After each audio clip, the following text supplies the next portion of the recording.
Hi guys, welcome back to We Should Talk, a pop culture interview series from In the Know. I'm your host, Gibson Johns, and today on the podcast we have Dolores Catania from the Real Housewives of New Jersey. Dolores is a total gem, one of my favorites to talk to, because she is genuinely friends with pretty much everybody on the cast, and she has been forever. And, I think that she gets some flack for kind of playing the middle and being friends with everybody and not picking a side or what have you, but the premise that that can't happen or that's not a valid position to take is, I completely disagree with that. I'm somebody who likes to be friends with a lot of people and be friends with both sides, and I think it's possible. It's a really hard role for her to play, but she does it pretty damn well. And so I think that sort of also makes her, because she's sort of privy to both sides, it makes her one of the most fun, engaging people to talk to around this show, because she can have an informed opinion about what's going on both sides. So love Dolores. We talked a lot about, the relationships with other women, the Melissa and Teresa of it all, how the show moves forward, all of that. We first spent a good amount of time talking about her relationship with Pauly and how that's complicating her relationship with Frank. We see on this week's episode that he's feeling some type of way about, how Pauly's entrance into their life has impacted the family dynamic. And Dolores has a very clear stance on that, and I'm behind her on it. So we talked. It was really interesting to hear her perspective on it. And yeah, it was a great week for Dolores on this show, and so it was the perfect time to talk to her. Keep listening for my interview with Dolores Catania. Tune in to The Real Housewives of New Jersey on Tuesdays at 9 p.m. on Bravo, and please rate, review, and subscribe to We Should Talk on Apple Podcasts or wherever you get your podcasts.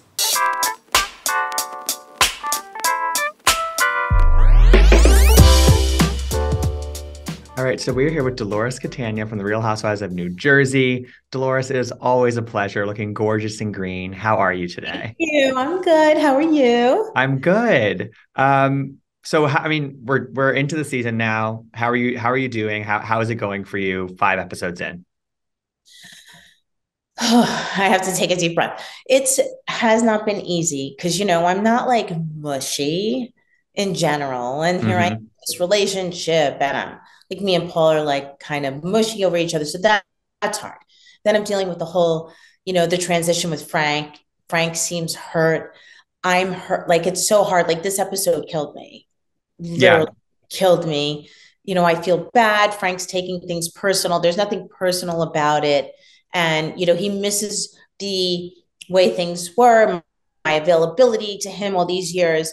But I'm still who I am to him. I will always be that. But I'm just in a relationship right now that's taking a lot of my time. And this is the way it is. And I'm just trying to compromise. And everybody needs to be happy. But I'm worried about myself for once. It's just sucks. Yeah. It sucks. And I think that people deal with a change like that differently. And I think that it's sort of just, and it's just kind of coming to terms with, okay, how can we talk about this in a way that works for both of us? And I think that you're also both dealing with it differently as well.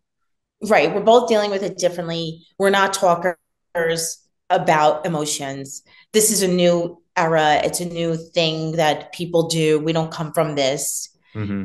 And it's like you kind of just deal with things and you get by them, and you fight, and then you make up and you don't talk about it ever again. And this is, so we don't even, I don't think, we really know how to articulate ourselves even that well. As grown, successful adults who have been through so much in life, we just still don't have the words for our feelings. The emotions. Yeah, right. Totally. Yeah, the emotions. And that's a big struggle. Like, I'm even considering therapy to be able, not because I'm not okay with myself. I don't know how to explain things. Like, you ever see little kids bite each other because they don't know how to express? Yeah, totally. And then they get like, they bite. That's what they do. I remember Frankie bit somebody on the ass when he was in like pre-K, and they explained to him, I'm like, why do you do that? And they're like, because kids get frustrated. They don't know how to That's speak. the first sort of instinct, right? Yeah, exactly. So that's what Frank and I are, at now. So it's hard. And like I said, it's hard to articulate feelings and emotions that you've never dealt with before. Totally. Yeah. So we see at the softball game that you have a little moment where and in your confessional, you're like kind of like, get over it, like whatever. But what was the first moment that you figured out that Frank was sort of harboring some of these feelings about your relationship with Pauly, that he was sort of feeling some type of way? When did you first sort of pick up on that? just right in the beginning when things had changed. But when I realized it was going to be more of an issue than I thought was when he mentioned at the reunion, he said he called him Buzz Lightyear, and I was like, what do you realize, like, is and Andy was like, no, it was funny. It was no, I know where this is going to go now. This is now a thing. And I hope that Frank wouldn't have done it like that, because then there was something that we had to now face and deal with. But again, we signed up for this. I know what I signed up for. Yeah. And you have to be transparent on what's going on in your life. And that's part of what this is all about. This life, being a housewife, isn't for free.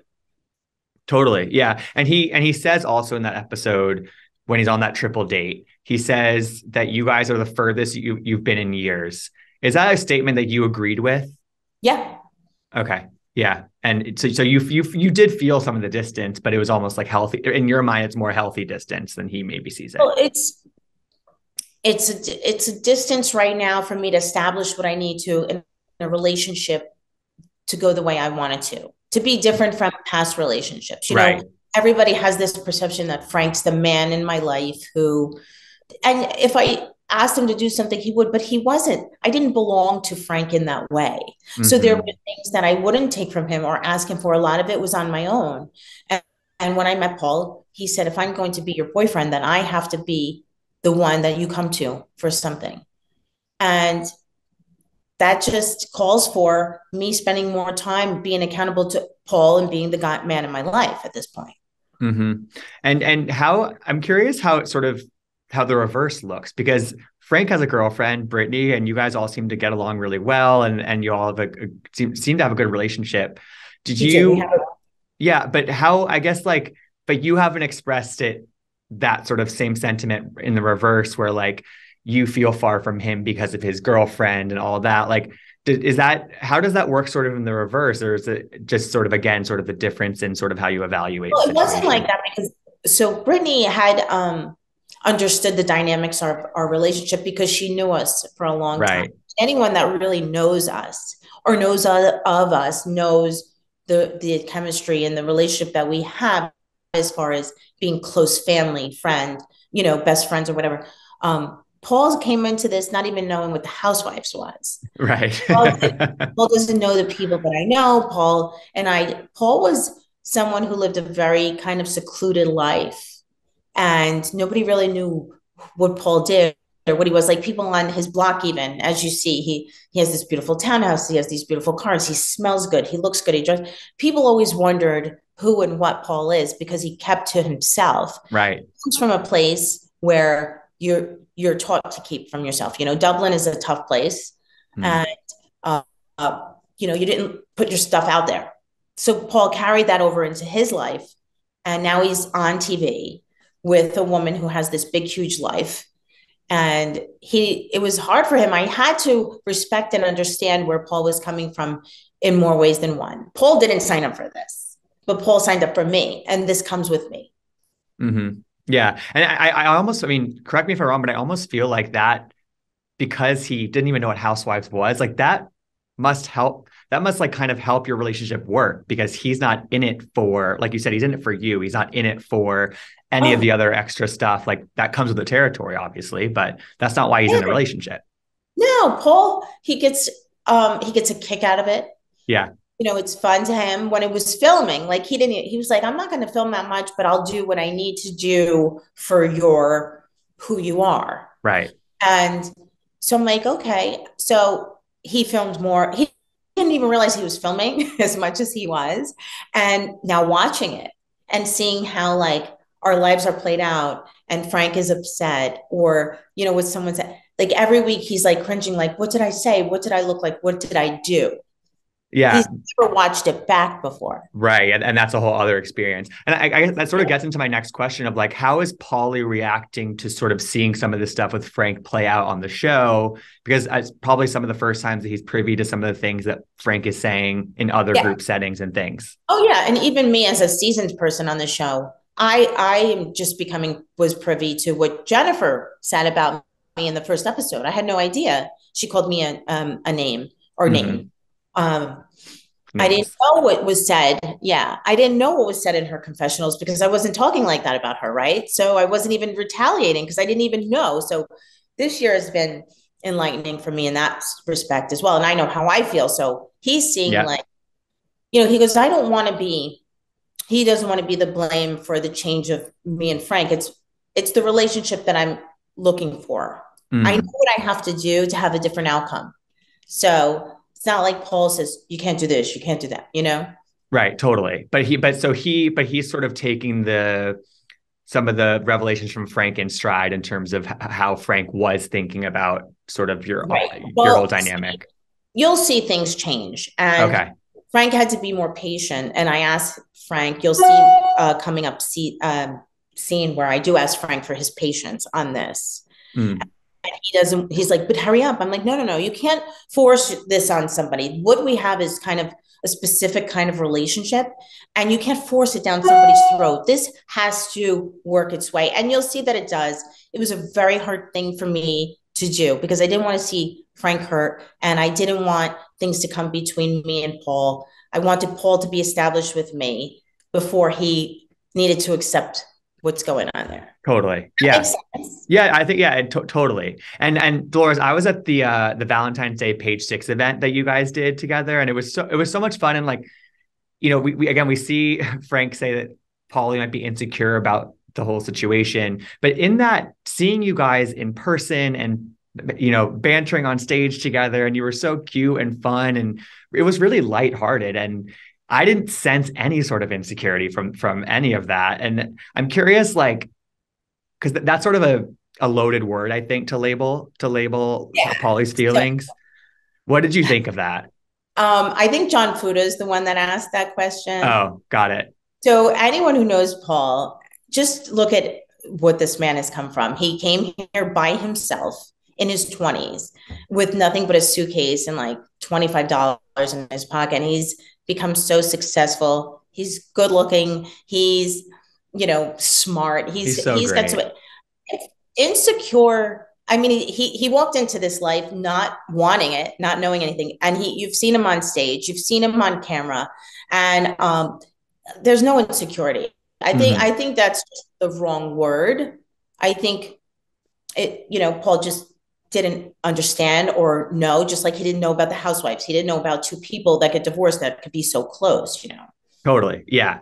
So let's switch gears a little bit. Let's get into some of the women. Um, Dolores, I feel like I've been so impressed over the years by you in terms of how you are able to maintain friendships with most of the women on the cast, and despite what's going on between them, and you kind of hold this middle ground without being with you still state your opinion, and you'll defend people, but you really do hold this middle ground really, really well. And I think sometimes, like, I see viewers say things about not just this franchise, but in general, like Oh yeah. there's a phrase that's like, a friend to everyone is a friend to no one. And I actually really disagree with that statement, because I'm like you, where I think that it's possible to be friends with everybody, and There is. And but that's a jealousy thing. That yeah, comes yeah, from jealousy totally. from someone who I I get a lot of flack and a lot of admiration for how I am. And I take both of the criticism just fine.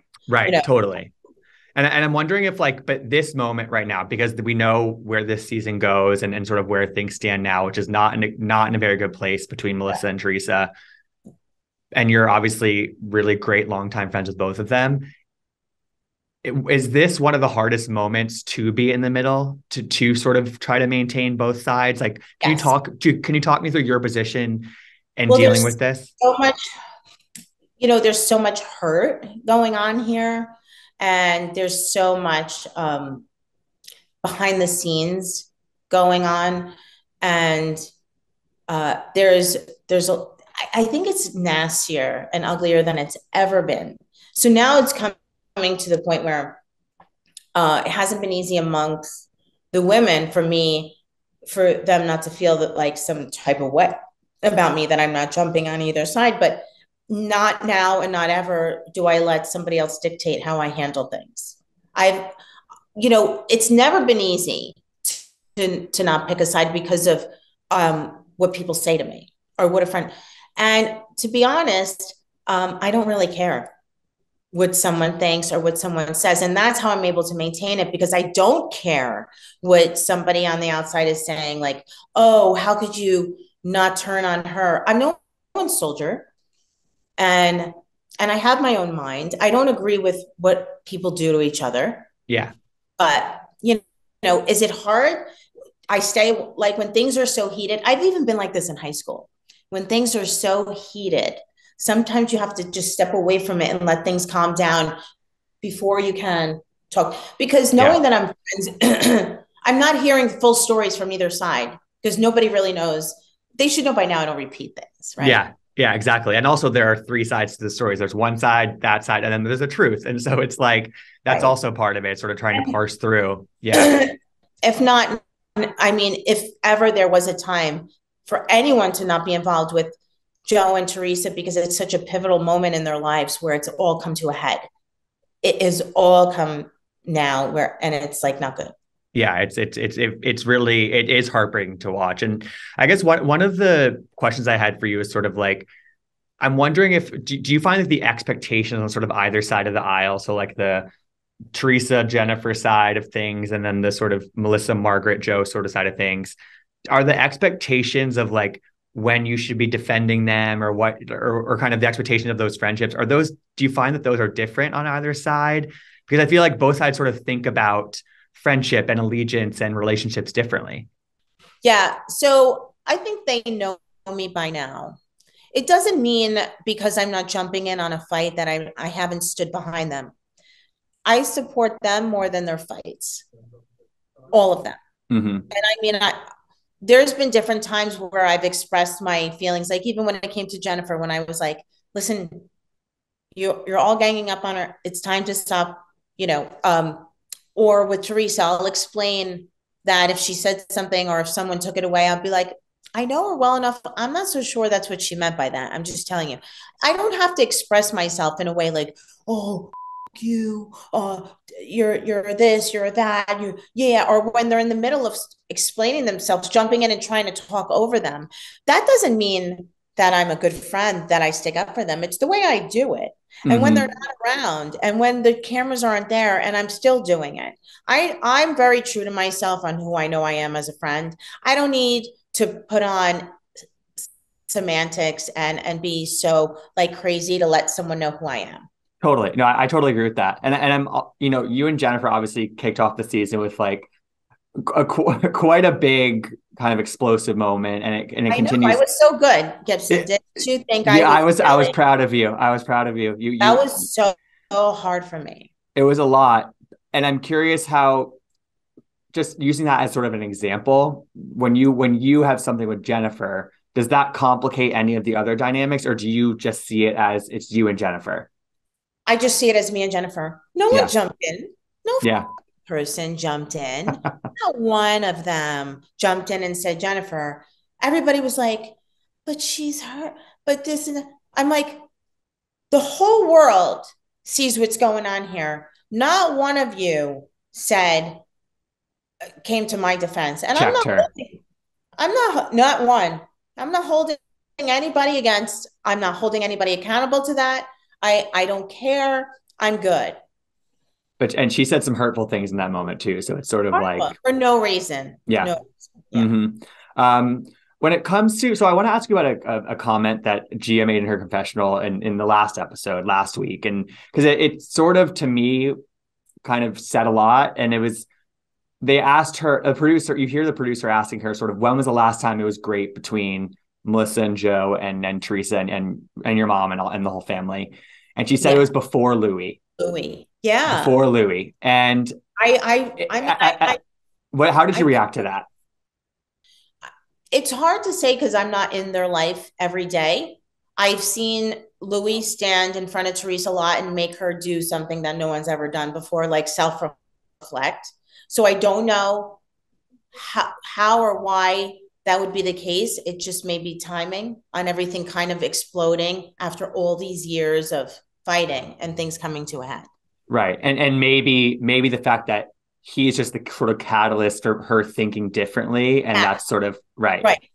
Totally. Thinking for herself more and somebody being with her. And see, Teresa was alone for a long time. So there was no one standing next to her saying, you shouldn't have said this. You did this. Look at what this person said. Look what this person didn't say. Look who's your friend. Look who isn't. She's Sure. had that. Yeah, no, I think that's a really good perspective on it. I think it makes it a little bit it's more nuanced. I think that a lot of people want to give it credit for, honestly. And I think that's the hard part about this whole thing is like people see it in such black and white, and it's like there's so many different layers to this whole There's situation. so many different layers. Yeah. Yeah. So again, we know how the season ends. We know that Melissa and Joe don't go to the wedding, and I know there's a lot of lead up to that. We haven't been privy to everything that happens, but as somebody who's been on the show for a long time, who knows both sides of things, how do you see the show moving forward after this season? Can they coexist on the same show still? Because it's gotten so nasty, as you said. Teresa's been very adamant that she won't.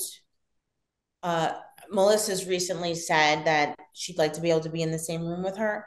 I I don't think anyone can predict what's going to happen here. I just don't.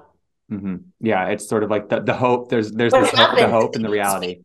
What happens if there's nobody comes back from this last big huge fight? What happens then? I don't know how a show moves forward or how a group of friends move forward without those people being in the same room. Mm-hmm. Yeah, but it's on the flip side of the coin. It's like I can't even imagine what this show looks like without both those presences on the show. That's a good question too. That's a good question too. But you'll also see moving forward how heated things get, and you'll even question Gibson how they would be able to be in the same room together. It's sad. It's sad. Well, Dolores, I think. I mean, before we go, we see on this week's episode that at your charity softball event, your goal was to raise more than last year, and as you did, and you raised $200,000 for Maimonides Health, and I just wanted to make sure to take a moment to recognize that because I think a lot of the times, and I don't blame anybody for doing this, and it's the smart thing to do, which is like a lot of people, we just see them hawking the businesses, their products, their podcasts, their shows, whatever. But you're using this platform. I think that the way that you use this platform with this event, you tied into the show. To me, there are very few instances of a better use of this platform than what you did with what you've done with this event. And so I just wanted to recognize that because it's important and you're doing really amazing work. It's real work too. Thank you. Yeah, no, it is. Thank you. And it feels so good to do it. So that's my baby. Like everybody pushes their thing. This is my thing. But even before I knew what this platform could do, because 7 years ago, Instagram was like not a big deal. Right. And social media wasn't the way to push things out yet. It was just coming into itself. But there was a lot of nasty talk back and forth on Instagram. Always. That was like right. And I said I'd never use my platform for anything bad, but I never realized I would use it for so much good. Well, and is the goal this year to surpass that again? Are we just going to keep getting bigger? This game has grown every year. We have over 3,000 people coming. We raised more money. The calendar's raised about $10,000. Everything goes right to the charity. It went to this year. The money went to Maimonides Breast Center because they accept you whether you have insurance or not. So no one gets turned away from the breast center. You walk in, you get a mammogram, and you get treated if you're sick, the same as you would if you had insurance. And that's why they will always have my support. And it's also just cool that I think the game has become this almost signature event of the show almost, and also the women mostly behave at it, which is a rarity. So I think it's such a rarity. And although you'll see the drama in the locker room, what happens in the locker room stays in the locker room. And when we get on that field, we still come together as a team. And that's why I always find hope for us.